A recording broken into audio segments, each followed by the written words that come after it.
It's Transformation Tuesday. And folks, this week we're going to be talking about something that is so important that maybe a lot of people don't consider. We're going to be talking about mental health. And our guest today is someone who knows this better than anyone else. She actually left her day job in television journalism to pursue mental health advocacy full time. She's one of my dear friends, and she also has a lot of wisdom and advice in this topic. Elizabeth Fry, thank you so much for being with us today. Of course. I'm so excited to be here, Michael. Thank you. Absolutely. So I love this idea of caring for our mental health because, to be honest with you, Liz, I can, even being completely transparent myself, I can't remember the last time I thought about my mental health and made that a priority. And so how have you found that people usually do tend to take that, usually tend to put mental health in the back seats? How do people tend to do that?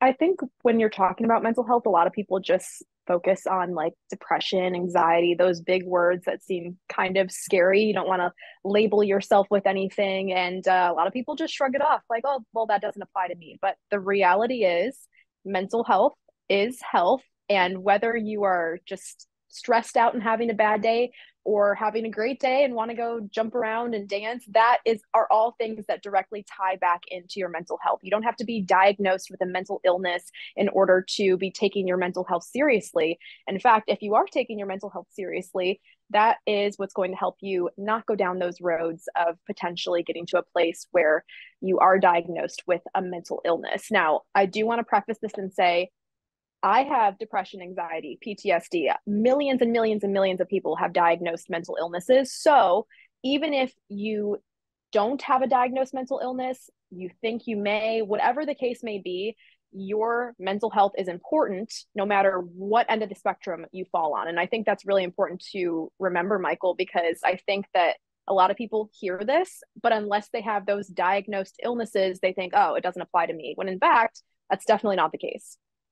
A lot of times when we think of mental health, we think of self-care. That's a kind of a buzzword that I think that people use all the time is it's self-care for me to go and take a walk, or it's self-care to go to the gym, or it's self-care to go to your favorite restaurant. And so how does self-care play into this idea of mental health?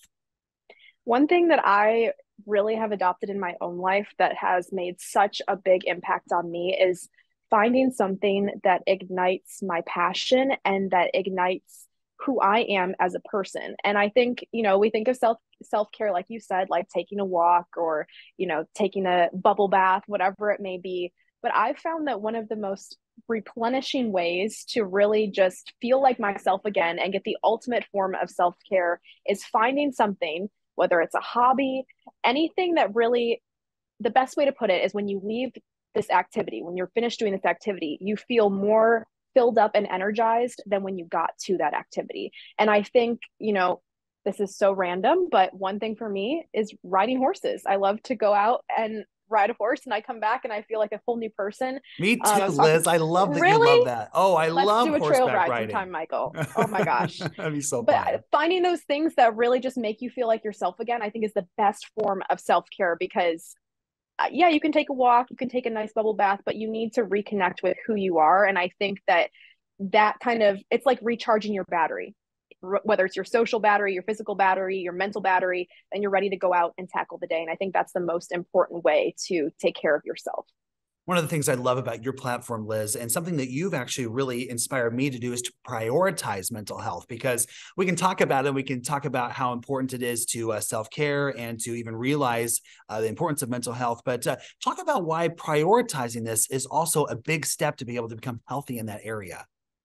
I think just like you would prioritize your physical health, prioritizing your mental health is super important too, because, you know, as human beings, we should be taking our vitamins, doing all those things to protect ourselves physically.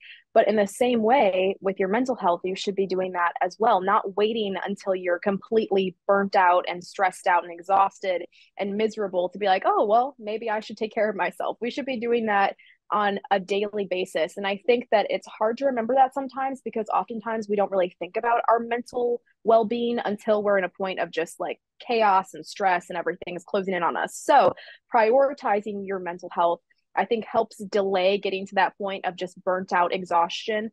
So, whether that be giving yourself 20 minutes a day to just like unwind, put your phone down, take time for yourself, whatever that may look like, I think making sure that you have that built in break in your day to just put yourself first and You can't tell me there isn't time, because if you go look at your how much time you spend on your phone, it will be very eye-opening. So take that 20 minutes to really just set aside for yourself. And I think in the end, it will make a big difference. It's like taking your daily vitamins for your brain. Folks, Elizabeth Fry is one of, in my opinion, one of the country's best mental health advocates. And she has an incredible platform on Instagram where she's always posting these incredible tidbits. And honestly, this segment is called Transformation Tuesday. And if you want to be transformed daily, you've got to check out her socials. And those are at Elizabeth Fry TV. And we're going to put all those links for you at ky3.com/theplace. Liz, always good to see you. Thank you so much. Of course. Thanks, Michael.